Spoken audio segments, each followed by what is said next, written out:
Pennsylvania's Supreme Court has now heard arguments about whether Bill Cosby deserves a new trial.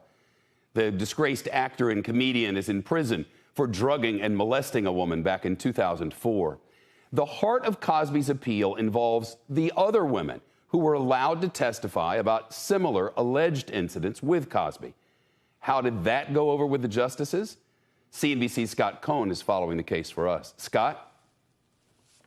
Yeah, Shep, there seemed to be a lot of concern about whether that testimony should have been allowed. One of the justices, Max Baer, calling it extraordinarily prejudicial. Remember, this was Bill Cosby's second trial. The first one ended in a hung jury, and in that trial, only one woman was allowed to testify, in addition to the victim, Andrea Constant. One legal analyst says that fact could be huge as the court decides whether allowing 5 women plus the victim in the second trial was over the top.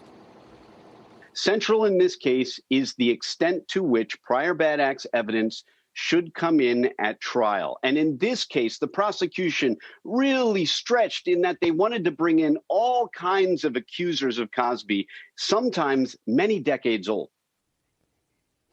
The court is also considering Cosby's claim that he had a non-prosecution agreement in place as long as he gave a deposition in Constant's civil suit. But the justices question whether there really was any binding deal. Shep? Scott, any idea whether Bill Cosby got to hear any of this?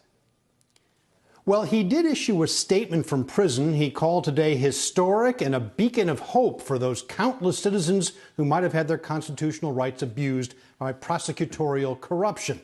But his spokesman told me Cosby is now totally blind from glaucoma. He's refused any sort of TV or radio or electronic contact in prison. Shep, there is no telling when the court's going to rule on this. It could be days. It could be months. Scott Cohn, thanks.